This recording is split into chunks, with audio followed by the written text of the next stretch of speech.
Sportin Wales podcast. Supported by DragonBet, Your go-to for Welsh sports news and views. Hello and welcome to the Sportin Wales podcast, sponsored by DragonBet and co-founded by Alex Cuthbert and Gareth Jenkins. I'm Geraint Hardy and I'm here to keep the guests in check as we look forward to the Sportin Wales week. Please remember to click follow and thanks for listening to this podcast. And in the studio this week we have Cardiff Rugby's very own Ellis Jenkins and our Sportin Wales journalist Carwyn Harris. Carwyn, to you first. You're back after your debut 2 weeks ago. You were quite strong with your opinions 2 weeks ago. You ready to back them up today? I knew this was coming up. This was the first thing you were going to bring up, wasn't it? The Paige comments, and it's gone on social media. But yeah, look, I think it was a fair comment that if Wales had lost to Finland, that he should have gone. But as it went down, he got through the Finland result, faced Poland, and then sadly wasn't to be. And I think, to be honest, I don't see him going now. I think the FAW said that he's going to stay, and he's going to stay for long term. Okay, we'll discuss that a little bit more later on. But Ellis, it's your first time on the pod. Welcome, mate. Hello, thanks for having me. Yeah, it's great to have you here. How are you feeling after a massive night on Saturday? Didn't quite get the win against Munster. Sore, I'd imagine? Yeah, a little bit. We travelled back straight after the game, and obviously we lost the hour as well. So we got in just after 3 o'clock, I think, and then once the baby gets you up at past 7, it's pretty tough to catch up on the sleep then. So it's still reeling from that. But we've had a couple of days off, so. Yes. So no lie-in from the missus. That's a bit harsh, isn't it? She was off to the gym. She was, to be fair to her. So I had to get up. Yeah, let's start with rugby because we will get to Wales football. We'll also mention the Wales teams as well because they've been busy over the Easter period. But Ellis, not many teams go to Munster and get a bonus losing point. To be fair, it was a really good performance. It was a. I don't know if it was a good performance. We played some good stuff. There's lots of error. We knew that they'd make lots of errors because they play a lot of rugby. They don't kick very much, and we spoke about how we needed to live off their transition and try and come alive, and we almost did, probably 4 or 5 times. Just weren't quite accurate enough in our own stuff, and it's strange. Like, obviously, you got to take the positives. Coming away from Munster with a bonus point is something not many people do, but I find it tough to celebrate it because it was a game we felt we should have won, and it's not in me to sort of settle for bonus point. And I think we had enough chances to win it. Obviously, they're a great team, but I think it's one that got away. That's quite interesting, that, because I think the general narrative around Welsh rugby at the moment is we would be celebrating that. We are, as the press, celebrating, Cardiff did well out in Munster. But it's great to hear you kind of say, no, that, we want more. We have to get the W every time. Yeah, it's obviously you go to every game to win, right? And you do have to. Sometimes you have to have a bit of perspective on things, particularly when perhaps your underdogs go into the game. But like I said, we had chances to win. Same with Glasgow last week. We had chances to win it. Yeah, great. Not many people go there and get a bonus point, fine, but that's not what we went there for. You go there to win. So, like I said, you got to try and have a bit of perspective with it, and sometimes you do have to reassess what your goals are and be a bit more realistic with it. But yeah, like I said, it still hurts when you feel you could have got the win. And is that what was said in the dressing room after? Is it? Could give us an insight, into kind of what is said after a game like that? It's difficult, really, because what you don't want is to get really ahead of yourselves when you win and really down when you lose. You need to try and, particularly the whole season is a long time, and if you let every result affect how you go about things, how you emotionally turn up for training, then it can be a long season. We sat down in pre-season, sort of the coaches, a few of the leaders in the team, the older boys, and like it's well documented that Welsh rugby has been in a bit of a tough spot, and the word sort of the transition gets thrown around a lot. But so we sat down. We said, look, we sat down with 11 players training at the start of pre-season, and we were like, well, here we go. It was going to be tough. So we sort of spoke about sort of reevaluating what success was for us, and we knew that we were going to have a lot of younger boys coming in perhaps a year or two early, and you can't sit down in pre-season and say, it's going to be a tough it's going to be tough, but this is what we need to try and achieve, and then throw your toys out the pram when you lose 2 or 3 games in a row. So I think we've been pretty good at that, staying quite steady. One of our goals was to get the youngsters coming through, and you saw in Six Nations, you had Cam, Alex Mann, Mackenzie Martin, Evan Lloyd, who were probably realistically would only have had a couple of regional games if the squad was at full strength, but they've been thrown in the deep end, and they've thrived, and they've got their rewards with the international selection from it. And if you'd asked us at the start of the season, is that a version of success for us and for Cardiff? It doesn't hide away from the fact that results haven't been great, but like I said, you can't sit down and lay out your goals and what success looks like for the season, and then throw your toys out the pram when things don't go your way. You mentioned the 11 players at the start of the season. Was there a clear plan within the club to say, right, this is what we're going to do? We're going to play the youngsters, and you guys as senior pros are going to have to hold their hands and help them get to a certain level this season? Or was the buy-in to stay, you understood the situation? At that point, we didn't really know what was happening. The budgets hadn't been agreed. There was loads of boys who'd come out of contract last year and were just being told that, look, we can't sign anything at the moment because we don't have budget. So there was a few of us that were lucky that we were still in contract, so we stayed on. And like I said, there was 11 of us contracted at the start, or 11 of us fit who were contracted at the start. There's a few more injured players, and obviously a couple of boys away with the World Cup.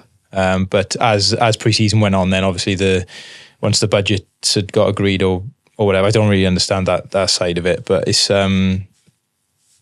we started having contracts were given out, and players who had run up their contract last year and gone into pre-season or into the off-season with nothing, then they were starting to re-sign, and our numbers started picking back up, and there was a big cheer when there was 23 of us on the training pitch because we realised we could actually fulfil the first fixture. But it was different. We were just, it was obviously great buy-in from the boys. It was a long pre-season as well because of the World Cup. We had, normally the season starts sort of end of mid-September, but it wasn't until I think the last week of October. So we had a long time of running. Yeah, a quick word. You mentioned some of the youngsters who've gone through to the Six Nations team now. Cameron Winnett, I think he said midweek, I never expected to be where I am now, and I'm so chuffed for the Six Nations he's had. What would you say about them as a general group that have gone on and kind of represented Wales so well? Oh, they've been awesome. I think Cam probably is probably the standout one. He played a couple of games for us, I think last year, maybe one year before, and he's been talented, but he's been quiet, shy, and he's just taken it to a different level this year. I think he's been, from every game for Cardiff, he's been one of our standout players. And then seeing him step up seamlessly to international rugby, I think he had a lot of good press, which was well deserved, and he didn't look out of place at all. So it was nice to see him. It's not easy to get into the international team, but when you get into the international team, it's sort of easy to be in awe and sort of try and exist. But I think he got up there and was able to really, show what he can do and impress. Do you text them lot after a game? Does it work like that, or just wait for them to come back to training? You or Josh text and say, "Oh, well played today"? Or? No, you try and keep in touch with them. It's particularly around their first cap. It's a big, big milestone for them. Something they've worked really hard for. Because that's the thing. It's not just this season that's caused that. It's the 5-10 years of work that's gone in before it that leads you to that point. Obviously, you wish them all well. Obviously, I spend a lot more time with Alex Mann and Mackenzie Martin in training than I do with Cam Winnett. They're busy kicking balls back and forth to each other while we're all working really hard. Yeah, beating each other up in malls and stuff. Yeah, but they've been great. I try and help out as much as I can, but they're quality players, and they'll be fine without me. One thing I enjoyed this season, Carwyn, was Ellis on the mic during the game. Yeah. What was your thoughts of that? Because I do think that VIP access is kind of a way to get fans that are not involved in the game into the game. Do you enjoy that element of kind of, they did it with the golf with Rory McIlroy as well? Yeah, 100%. It needs to be, I think that needs to be in the game more. And that they did it in rugby league. They've done it in the past. It's been brilliant. With Ellis, it was absolutely brilliant. The small bit that I really enjoyed was Mackenzie Martin's just come on and he's going into a line out, isn't it? And you're telling him exactly what the play is, just simplifying his role. Because obviously he's probably hearing a call that he's in his first season, maybe doesn't know the call too well. He didn't know what it was. Is that what you were telling him? Yeah, well, I said, do you know what you're doing? You went, yeah, I'm on the ball. And I was like, no. So once I sort of explained it to him, he's like, oh, yeah. And obviously did. But yeah, that's the brilliant part as well, isn't it? That's your role as a leader in the role and explaining the things to the youngsters coming through, and having that insight was brilliant. I suppose from the outside looking in as well, like having that leadership on the pitch is something that Cardiff probably haven't got as much of as they had in the past, and especially in the latter stages of games, having the know-how how to win. Do you find that something that you're able to give to the players and your role as a player at the moment? Yeah, I try to. It's definitely part of my role. As my legs have got slower as I get older, particularly after a couple of injuries, you have to offer something else. There's obviously boys who are a lot younger than I am in my position who probably, well, not probably, are more athletic and sort of more physically better off than I am, but there's still a big element of game understanding and reading the game, I think, that comes into it. And like if that's what I can do to help the team, then great. And I think that is a big part of my role and something I quite enjoy as well, to be honest. The important question about that, you being on the mic, did you get editorial control? Because I'd imagine there's a lot of swearing going on a rugby pitch. Yeah, there's a fair bit. It was really interesting, actually. I'm a bit nosy with it, so I watch every game back minute by minute that I play, and I'm always watching every single thing that I do. So they sent me a clip of like hour and 40 minutes of just player cam of me and me speaking. It was actually really interesting to see how there was moments in the game where I thought I was communicating really well, and even watching it back, I can't understand what I'm trying to say. So it would be really interesting actually for, like, say, young halfbacks or whatever to watch it back, if they were able to get mic'd up and watch it back, to realise how you're communicating with other people, because there's times where you're under fatigue, you're under pressure, and I'm getting frustrated with people because they're not acting on the instructions, communication I'm giving them. Whereas, like I said, when I watched it back, I'm not even sure what I'm trying to say. So is that the simplicity of the message that you need to give as well, or are you just too tired to kind of actually say what you wanted to say? Yeah, a bit of both, really. A bit of both. Just once the fatigue kicks in, you've been bashed around a little bit. You're trying to communicate quickly. You've got a couple of seconds to do it, and yeah, like I said, there was times where I was like, oh, okay, I've done that well, and then other times where I'm like, that needs to improve. Yeah, it's great to know that you watch yourself back, though. Yeah, and you've done that from early days. Yeah, I struggle to sleep after the game, so I generally, if I try and go to sleep without watching the game, I tend to, all I can think about is little mistakes that I made or whatever. So I always try and watch the game back. Like I said, the inability to sleep helps. So I'm often like up at 1-2 o'clock in the morning watching the game, and then I just find it easier to once I've sort of watched it back, and just find it easier to switch off. Yeah, interesting. You mentioned Mackenzie Martin. Wales have said, Gatland said, and others have said that we are missing that kind of massive ball carrier. Is Mackenzie Martin and Alex Mann the two that could develop to them kind of players for Wales, do you think? I don't think. I wouldn't put those two in the same category. They're very, very different players. Manny is one of the most professional players. He learns quickly. They're both tough, but he's very diligent, very technically brilliant. Like I said, he's probably one who I'd use an example if we were full strength, he probably would have played 5 or 6 games this year. And he's still got a lot of physical development to do. Yeah. But he's been thrown in the deep end and he's thrived. He's been brilliant. He's probably one of between him and Cam are probably the 2 first names on our team sheet at the moment.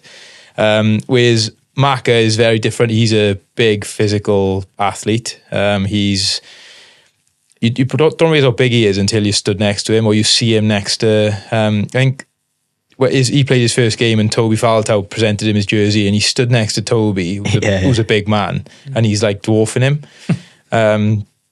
Obviously, he's got a long way to go to be.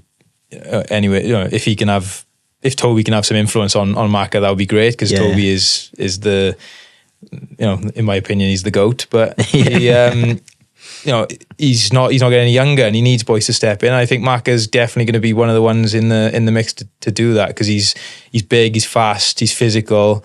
He likes to think he's tough. He talks about how he's from Ely, and you don't want to mess with him. But he's impressed me this season. I'll be honest. He's still got some work to do in terms of learning the game and softer skills. But you can't coach. What was it? Gat says you can't coach 6'5" and 19 stone. So he's exciting. He's an exciting prospect. Yeah, that's good to know. So 3 wins this season for Cardiff, but you've been involved. You could have won practically every game. You've been there in the mix. What is it that you guys need to do to kind of get across the line in more games? Is it one thing you can put your finger on? Score one more try. Yeah. Concede one less. I'm not sure, to be honest. It's been tough because it's, like I said, you talk about being level and not getting carried away with the wins, not getting carried away with the losses. But once that has happened 5, 6, 7 times, it does become tough. You sometimes do start to question whether you're doing the right things. But we other than a couple of the European games where honestly and ultimately we're just playing teams that are better than us. We've been right in there, and yeah, it's difficult. I don't have the answer. It like so many games we've been like one drop ball over the line, or we're one ruck away from scoring and we'll get turned over, or it's been so close and fine margins. One red card that costs us the game.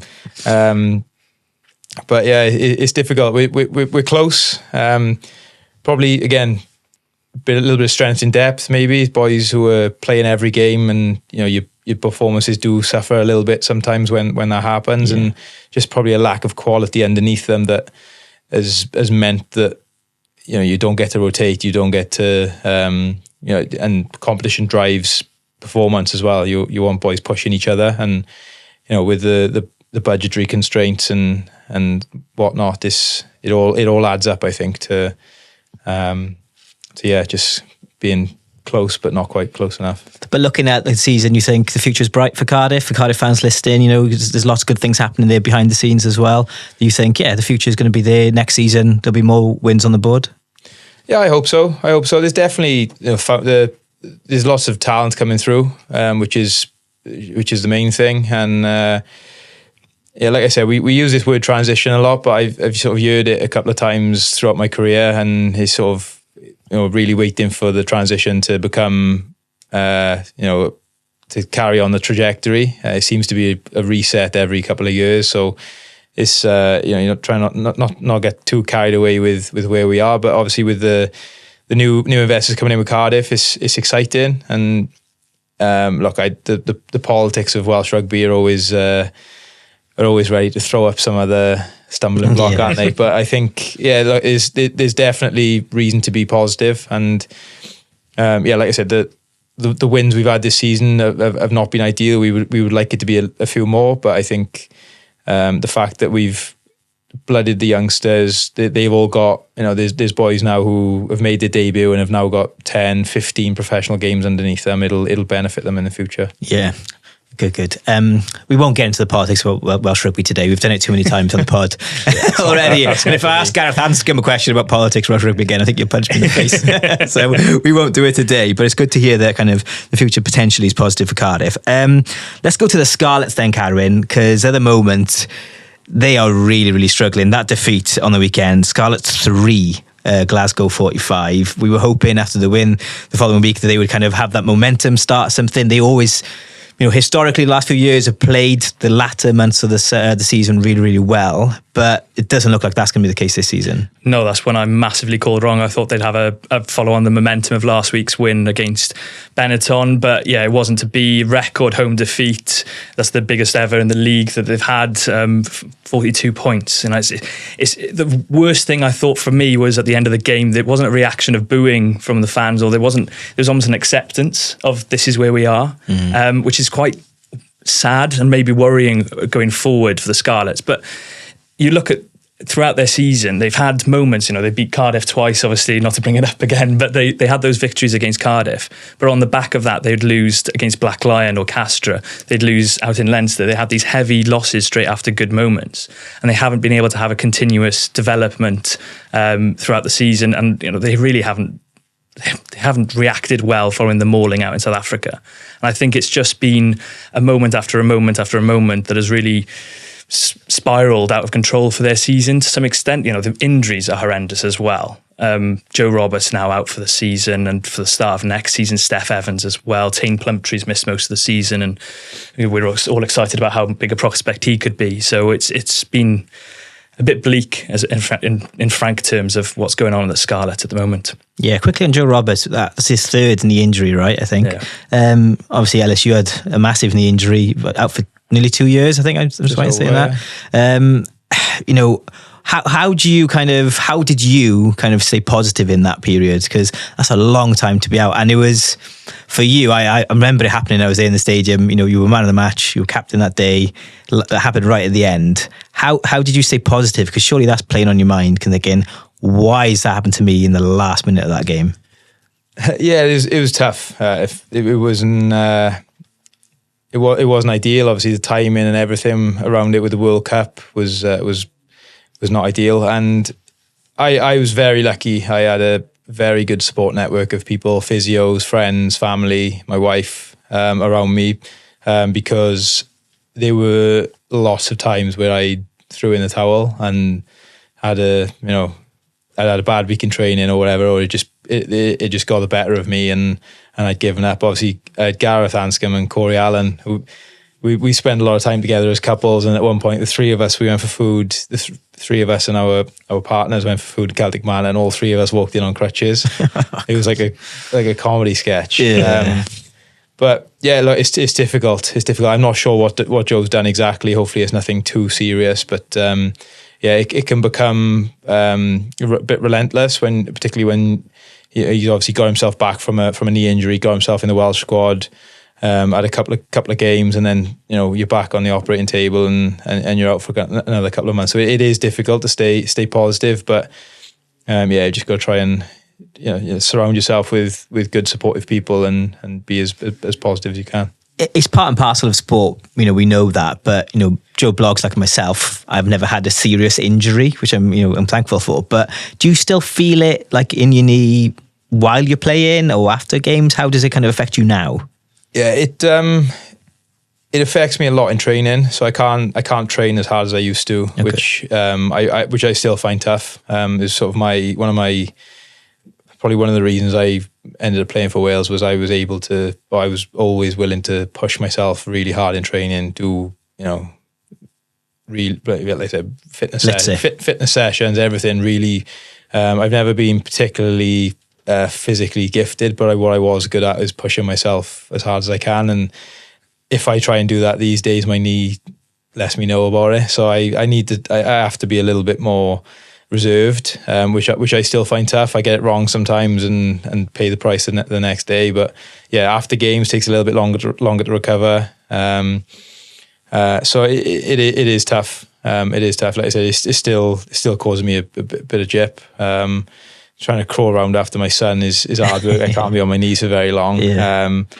But yeah, like you said, it's part and parcel of the game. It's not ideal, but it happens. And do you get to call the shots on that? Because I remember speaking to Sir Simon Church, the Wales footballer, who had a really bad hip injury, and he was with a manager at the time that didn't understand his injury and didn't care to understand his injury. And you say, no, if you want to play, you have to train. Mm-hmm. And then it just didn't work for them, and he retired basically. So are you able to say to Cardiff, listen, I'm struggling to say I can't train today and skip a session or not? Yeah, I think you earn that rapport. I think they know that I'm not shirking the work. It's just if anything, with the S&C coach Ryan Campbell we've got at the moment, if anything he's pulling me back from doing stuff. Like I said, it's sort of ingrained in me that I need to test myself in training. I need to push myself. That's what gives me the confidence to go into games, and I have to adapt that. But I still my default is to go as hard as you can. Yeah, go hard or go home. So he's always telling me, he's always keeping an eye on me, pulling me back. But yeah, they've been brilliant with me. Jockey has obviously taken the reins this year and has been really good. He's been, he understands that a couple of us are obviously you've got the big portion of 21-year-olds, 22-year-olds, and then there's only a couple of us over 30, mind. When when there was 11 of us, I was the oldest person training, and that was tough to take. That was a tough couple of weeks. Have Grandad on your back or something. Yeah. Well, until Thomas Young, Ray Lilo, and Josh Turnbull got back in the squad, got back fit, I was repping the over 30s, which was. Yeah, Did you notice there, Carwyn? You had to name check them so that everyone knows who the older ones are. You wanted to tell. Make sure everyone knows. I said when Thomas came back in training, I was like, "You do know you're the oldest person here," and he had a similar reaction to me. He was like, "Oh, that's why he left. That's why he's leaving." No, Thomas Young, not Thomas Williams. Oh, that's he just looks older. He's still younger. Fair enough. Quickly on Ospreys, 36 points against the Lions. Dragons 2013 with Zebra. Just good to get them win, but on the Ospreys in particular, I know the Dragons, they needed that win, but the Ospreys going into a massive game this Saturday, Carwyn, in the last 16 of the Challenge Cup. Momentum is key in sport. How do you see them going against Sale? It's going to be tight. Sale, obviously, they've got two different records, obviously, coming down to Wales in recent years. Lost to Cardiff at the Arms Park, but then absolutely thrashed Scarlets a few years back in Parc y Scarlets, and it's going to be a tight one down the Brewery Field. I do fancy the Ospreys, though. They've really got momentum. Yes, they didn't get the result out in Edinburgh. Yes, they didn't get the 2 bonus points against Munster, but they are consistently playing well.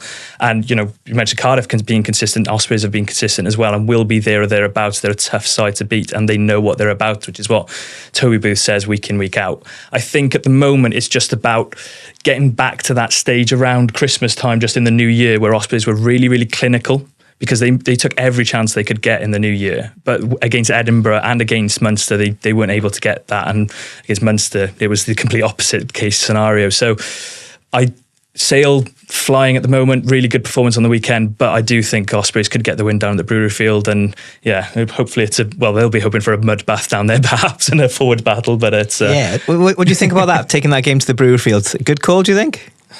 As in, not the pitch, just for the fans and make it kind of old-fashioned a bit? I don't know. I think for maybe suit the Ospreys want to do against Sale, I'm not sure, mind. It's pretty much their strength. I just think... particularly our game out there, it's meant to be one of the showpieces of Welsh rugby, and to take it there, I thought, obviously it sounds bitter coming from a position where we'd lost, but I'd have the same feeling if we'd won. It's not what I think we should be trying to. I think we've got a duty to try and make rugby as entertaining as we can, and I just don't think that's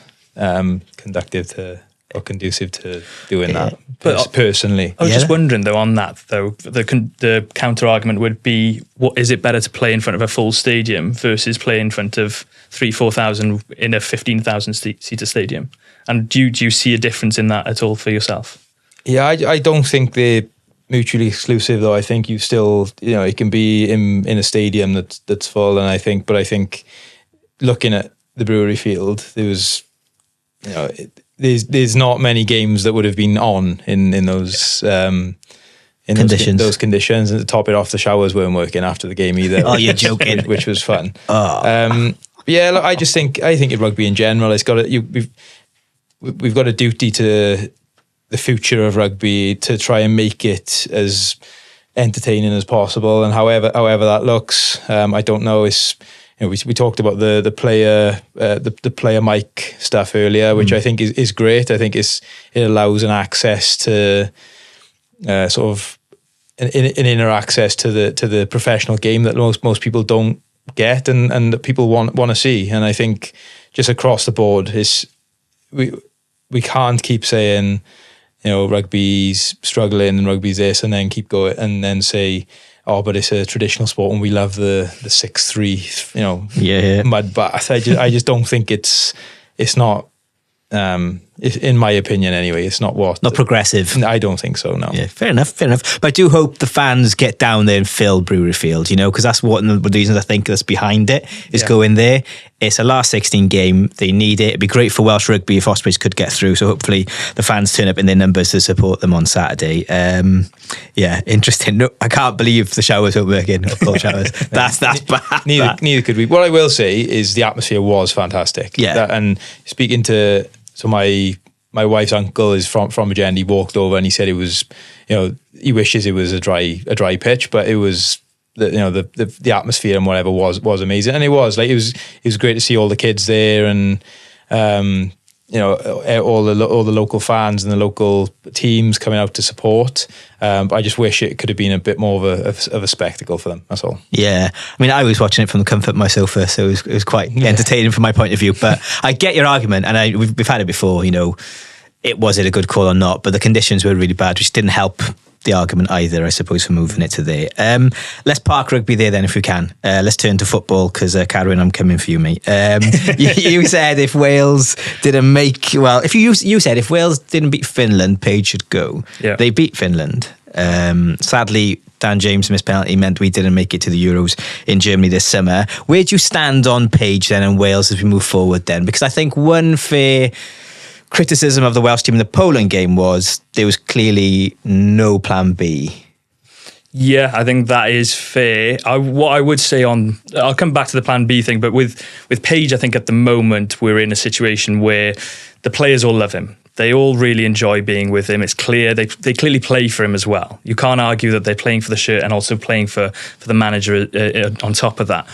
What I would say on the plan B situation is that I think Paige's hands was forced to some extent that he put Dan James to right wing back, whereas the plan would have been to Dan James in behind, running at the Poland defence. Because of Conor Roberts' injury, yeah? Yeah, exactly. Sorry, For Conor Roberts went off injured, Dan James moves to right wing back, Brooks comes on. The other argument would be, why doesn't he go back to a back four? Why weren't there players available to come in instead of as a bespoke placement to come in as a right wing back? Why wasn't there a player that could fill that void? Yes, there are injuries. Wes Burns, Sorba Thomas, Rhys Norris and Davis on the other side who could have moved people across. But I think there was an option there to go back to a back four and be a bit more progressive and try and get Dan James further up the pitch. Perhaps that was a mistake. But then we're playing Harry hindsight, aren't we? And it's easy to say in hindsight it was a poor decision or it was a great decision. And I think he made a big decision on the night to not pick Brooks because he felt Brooks wasn't fit enough, so he picked Kiefer Moore again. Yeah, Brooks didn't train since the Finland game at all. He had some sickness bug as well. Yeah. So I think some fans would say, well, go like for like because that worked against Finland and put Dan James to start. Yeah. Or you go with Kiefer and he went with Kiefer. Yeah. It worked to some extent. Kiefer did hold the ball up at times, did bring people into play, and in the first half we saw that was working really well. His knockdown, his header knockdown for Ben Davis, which I think we all were off our seats thinking that was a goal and celebrating around our living rooms. But unfortunately that wasn't to be. And then in the second half, and particularly extra time, Wales lacked that penetrative speed that Dan James would have brought up the top end of the pitch. We saw his goal against Finland, what that can do. He puts the fear of God in defenders, and fair play to the lad for his goal on Monday night against Leeds, against Hull. If people haven't seen it, from the halfway line on by the touchline, curling the ball into the far corner is absolutely brilliant goal from 45 metres out. So fair play to him, and being able to have that moment and celebrate after what must have been just an absolutely gutting experience for him on Tuesday night. Having to play out of position to begin with, and then sadly he was the one who missed on the lottery of penalties.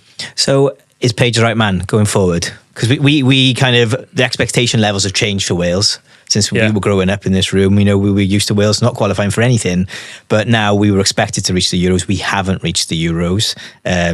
We were lucky to get in the playoffs, let's be really honest about it. So America, World Cup, we have to get there, you'd feel. There's more teams going to be in that World Cup, so it's easier to qualify because of the numbers of teams. So is Paige the right man to do that? You're going to make me squirm here, aren't you? No. It's a difficult one. Your points are they are obvious and valid because of the fact that if Wales don't get to the next World Cup, then I don't see how he can stay in his role. This is a great crop of especially attacking promise. You see the talent that's in the top of the championship. They are good players and they should be getting to the situation. And yes, we were lucky to get into that playoff because we lost to Armenia at home. We lost, and there have been successive losses now in big competitions. Denmark, a big one. Then you've got the Armenia, you've got the Iran games. These are losses that are stacking up against Paige. I think at the moment he's not going to go. I can't. It's difficult for me to say he should stay or should go because it's obviously that he's going to stay. Yeah. He is obviously going to stay. But I do think the pressure is building, and it is going to be if things don't turn around and Wales don't firstly be successful in the Nations League, get back into Nations League A, because that's going to be crucial come to qualifying next time, if that's possible. And then second of all, World Cup qualifications. If things start badly there, then who knows what could happen. But are you positive? Can we do it? Can we start? Is the potential there? 100%.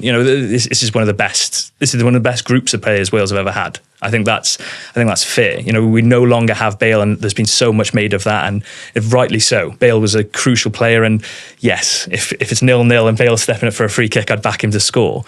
But now we've got players like Harry Wilson playing brilliantly well, Brooks brilliant, Dan James brilliant, players playing consistently as Paige has asked, and Paige has done very well in sort of getting that across to players to say, right, you need to move on. You're not playing at Bournemouth, Premier League Bournemouth, so you need to go down to Ipswich and get some game time.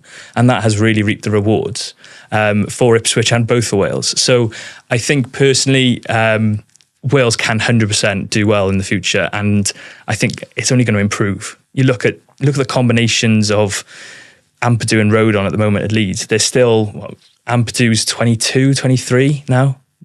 Mepham and Rodon, I couldn't believe it the other day. They're only 26. They could make another €2. So that it's brilliant for the future. Yeah. Rightly or wrongly, Aaron Ramsey didn't make it onto the pitch. What do you make, as a journalist now, what do you make of Errol Bullett's comments to say, I was surprised Ramsey didn't come on. He could have taken a penalty. He played for us the other week. He sat on the bench here, didn't come on at all. And then he played for Cardiff against Sunderland first game, and he had a bit of game time against Coventry as well. So what do you make of there seems to be not a war, but like there's a bit of bitching back and forth between Cardiff and Wales, I'd say. Yeah, that's the right word, isn't it? Like it is gone back and forth for some reason. And some people are saying there is conversations between the medical teams. Rob Paige said there hadn't been conversations and that hadn't happened. And then Bullett said that there hadn't been conversation. Then Rob Paige said, well, we have had conversations. It seems to be really odd about the whole scenario of Ramsey. I think realistically, Rob Paige made a good point in his system, and he's very set in his system. Five at the back, 2 holders, 3 up front. Where does Ramsey fit in? Yeah, and I think that is a realistic situation. If you go to a back 4, there would have been a place for Ramsey in that midfield 3, but he hasn't, and that is not Rob Page's way. So perhaps it helped Rob Paige that he didn't play Ramsey. The other argument is then why don't you bring him on for a penalty, because you'd have backed him to score a penalty. Although he did miss his last one for Rangers, when you think about that in the key final in Europe. So there's 2 ways of looking at it. I personally was very surprised that Ramsey didn't come on, even if it's for 5 minutes, 10 minutes at the end of extra time, just because he's so good on the ball. To be able to hold onto the ball to ensure that he could have shored up that midfield, made sure there was going to be, well, they kept possession, not going to concede, and then go to penalties, and I would have backed him to score a penalty. But again, Harry Hindsight. It's interesting when you talk about it, because I think that's where the criticism on social media in particular for Rob Paige comes, because he could have put Paige on, Ramsey on, but then they would have changed to a 4-4-2 probably. Yeah. But that's where tactically he's obviously not comfortable as a manager seeing his team line up like that. Yeah, he's not willing to adapt in any way or form. His counter would be he did adapt once, and that was against Armenia, and it didn't work very well there. So at home, where he played a back 4, played Ampadu as the holding midfielder with Ramsey, with I think it was Wilson with him as well, and Ampadu became a one-man midfield. Now, I think that you would have kept Jordan James on ideally. Jordan James possibly didn't have his best game in a Wales shirt, and as a 19-year-old, that's not surprising. He's still great though. He's so amazing. Brilliant and phenomenal, and for 19 it's ridiculous, but you probably wanted a like-for-like replacement, but Ramsey's never been that sitting midfielder. Personally, yeah, well, I just think, as I said, where do you put him in Paige's system? So therefore, it would have meant to change the formation. And as you say, that's not really what Paige wanted to do. Yeah, one thing's great though, I think, and Ellis being an elite sports performer yourself, they've nipped it in the bud. The rumours are gone. Robert Paige is staying. The FAW have said that. One thing that's come out of it is the players, like Carwyn said, are really comfortable with Paige, and they like having Paige as a manager. Is being comfortable in a squad environment always a good thing? Or do you need kind of a hard taskmaster that's going to kind of get the best out of you as an individual? I don't think you need... there's always this perception you've got to keep people on their toes, and I think there's an element of that. I think that comes from competition within the team. I don't necessarily believe in a hard taskmaster as is needed. A lot of the time. The players at this level, should be self-motivated enough to want to win, to want to achieve, and understand the sacrifices and the hard work that needs to happen for that to happen. Yeah. It's a difficult. There's obviously very different approaches to it, and there's probably different success stories for different styles of management. But it definitely resonates with me a lot more that having a sort of environment where you can have fun, you work hard for each other, and it's driven from within rather than someone screaming and shouting at you and giving threats to make you perform. I think that doesn't work for me. So it's probably personal preference. Yeah. Well, with footballers these days as well, I think gone are the days where hard taskmasters kind of get the results. You see with Jose Mourinho and people like that, it hasn't worked for them of late, definitely. Okay, so onwards we look to America for Wales and the Nations League in between. See, I didn't go too hard on you there, did I? No, it was all right, wasn't it? Yeah. It was okay, Carwyn. I started squirming. Okay. No. I want to talk quickly about Wrexham if you can.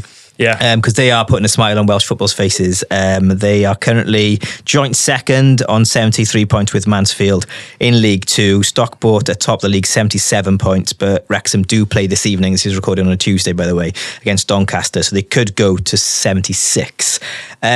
A massive win against Mansfield to start. It was one of them. All eyes were on them. I know people who were kind of Cardiff City fans, right? That didn't go to the Cardiff City match because they wanted to watch a Wrexham match. That shows you how much people are focusing on Wrexham at the moment. What did you make of that performance? I don't know if you saw it all, but in terms of putting a marker down. Yeah, it's brilliant. They're hitting their stride at the right point of the season, and let's be honest, one of the main reasons behind that is they've got the star man back. Yeah. Paul Mullin back, scoring goals. I think he's got 18 now. I think he was back at 10 goals towards the start of the season, December-ish, and you're thinking, okay, he's not had his best season. He's maybe out of form. Maybe he's not the same player since his injury. Well, he's put a mark down. He scored a hat-trick. He's now consistently scoring goals, 2 again on the weekend. And he's now getting to the point where he could win the Golden Boot for that league. And it's brilliant to see, because I think he is such a crucial player, not just in terms of his goal scoring, but as a leader. We talked about leadership earlier. He's a leader in that team, both on and off the pitch. And it's brilliant for the club to have that focal point, and also for the fans to have that. They adore him. The Super Paul Mullin chant is I've never heard that sung with less irony, but perhaps they absolutely adore him. And on top of that, you've got so much good feeling around the club at the moment. Look, they can do it, but it's so competitive in that League Two environment at the moment. It could be any of those 4 teams that are going for those 3 automatic promotion places. But even if they ended up in the playoffs, I would back them, because they're a force to be reckoned with, and consistently beat the top 6 as well. I suppose the smiling grace at the moment is MK Dons were in 4th. 2 points behind them, but have also played 2 more games than Wrexham, which is key. But Wrexham's running is really, really hard, and I think it's because everyone they're playing are still playing for something. Doncaster tonight, 16th, maybe the team that are not playing for anything. But after that, Colchester, 23rd. Yes, they're they're going to drop at the moment, but they can get out of that because the bottom 2 go down. So they're 23rd, fighting to stay up. Crawley 7th, playoffs. Forest Green 24th, trying to stay up. Crewe 6th, playoffs. And then Stockport in first place. That's the last game of the season. So that's going to be a really tough running because everyone's kind of really fighting for their lives. Yeah, they want it done before Stockport, that's for certain. They want to be going to top of the league to try and get in that automatic playoff. But anything can happen. I still remember Premier League games where like Hugo Rodallega would score for Wigan against Chelsea or Man City when they're going for the league and win 1-0. And that's the worry for Wrexham, is these teams are fighting for their lives. They are, footballers try every single week, but when it's right towards the end of the season, it just does become more pronounced when you're trying to fight to stay in the National League. It's huge. And for those teams right at the bottom of the league to get a win and a scalp over Wrexham will be a huge momentum boost for them, as well as a huge result. And the 3 points is almost feels like double that.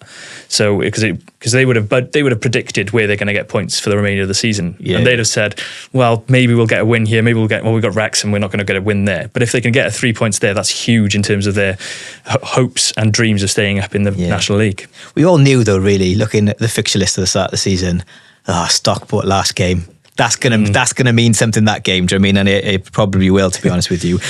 El, when you get the fixture list, is there a game that you look out for the most? No, not really. It's more that what days the games are, because no one wants Sunday games and everyone wants Friday night games, or Saturday early kickoff. So that's the main thing we look for. And then obviously when the European games come out, that's the big one, because you know who you're going to be playing obviously every year, and then when the European fixtures come out, that's when it gets interesting, because you find out who you're going to be playing against, who you perhaps won't play against for 4 or 5 years, and whether you're going home or away. So they're the fun ones. The trips for the family as well. Well, and just a different opposition. They're always great occasions. We've had really favourable fixtures this year. We've had obviously Bath and Harlequins at home, so massive travelling fans, and then two trips to France, which has been tough. But again, 2 amazing stadiums to play in. Yeah, is the France trips away the ones that will stay with you in terms of atmosphere they create there? Yeah, they're brilliant. The whole, like, it feels like the whole town or the whole village shuts down when the game's going on. The whole village is just celebrating the occasion, and there's marquees everywhere. Everyone's drinking wine and eating cheese.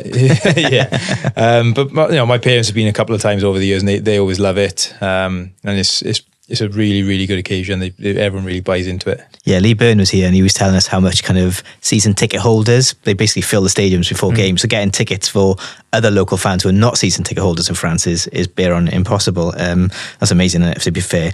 Okay, cool. James Lovell from Dragon's Bet can't be with us today because he's busy making loads of money somewhere, probably fleecing people with the horses. But he has given you a list of kind of odds for the weekend, Carwyn. So do you want to run through them, starting with the Ospreys Sale game if you can? Yeah, Ospreys have got a +6 handicap and they're 6-4. Sale are favourites though, 2-1 on. We'll come to our charity bets in a bit, but one that's standing out to me is 5-2 Morgan Morris to score at any point. Okay. I do fancy his chances. And then going to the football, you've got Middlesbrough against Swansea 16-5, Cardiff 11-5 against Hull, Colchester v Wrexham 21-20. Wrexham, they're backing to win that game, and Grimsby Newport 11-4. That's the prediction for a Newport win. There are also several things. Wrexham promotion 1-10 on now. Okay. After that win, you talk about that, how big that win was on the weekend. It's probably lessened the odds massively. Yeah. Quickly on that, Ellis, right? Because the top 3 go up in League 2. Would you care if you won the league or not, or is it just promotion would be the most important thing for you? I think it'd be nice to win the league. Yeah, you'd be good in for it, like. Yeah, I think so. Big celebration. It'd be nice celebration with the trophy and stuff as well. I'm not sure whether they get any financial bonus for that, but I'm sure it's on their mind. So yeah, you'd definitely be going for first. Okay, there's clarity on that. Happy days. Okay, sorry, carry on. No, it's all good. A couple of interesting ones, obviously, on the back of results last night, Monday night, that was. Ipswich now 2-5 on to be promoted, and Leeds are 2-9 on to be promoted. And then, there's several other ones this weekend. Obviously, WIU, the finals are this weekend, 7 games over 2 days with all odds on the site, including a few specials. Yeah. Do you know what? We should give a shout out to the Road to the Principality. It is an amazing amazing thing WI do. They do get a lot of stick, the WIU, and rightly so on certain occasions, but I think for what they do for the road to Principality, for those people who have not seen it or don't know what it is, from school level, and I'm talking about under 11s all the way up to Division 1, their plate bowl or cup finals get played in the stadium. They get a full of stadium experience as well. They get food after and everything. It's amazing. I've been down there working as well, and it is fantastic. So shout out to WIU for that. I don't know any other organisation that do anything like that. So we have to give credit when it's due, right? From time to time. So let's do that.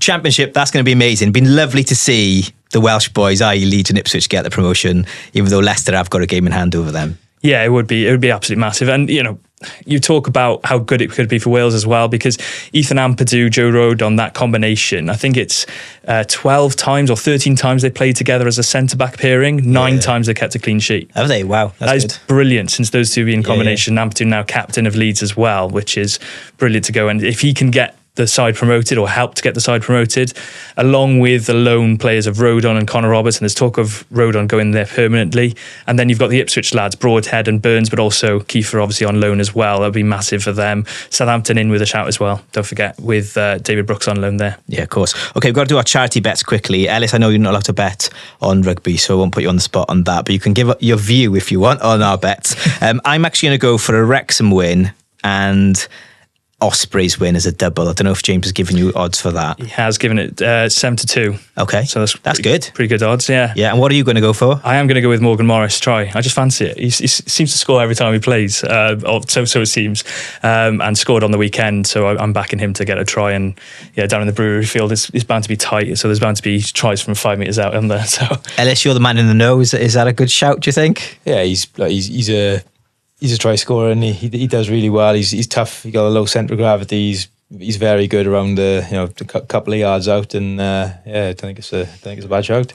After the game on the weekend, Toby Booth called him selfish because he threw a dummy instead of passing the ball. So he threw a dummy and then dived through the line. So him and Sam Parry were rubbing it in. I think Morgan Morris is choosing to pass the ball and get other people's clattered rather than himself. hey, just getting the win's the important thing as a team. That's all I would say back to that. Okay, we're done. Thank you, Carwyn, for your time. I know you've got a busy week ahead of you. El, you've got a deadline looming tonight, haven't you? Tell us about that. I have, yeah. Well, I've been doing a executive MBA for the last couple of years, and Gareth rang me. My dissertation is due on Thursday morning. Gareth rang me last night and asked me to do the podcast. I said no, and he guilted me into doing it. So Super sub. Yeah, he said some guy, Zamet, couldn't make it, so I had to fill in for him.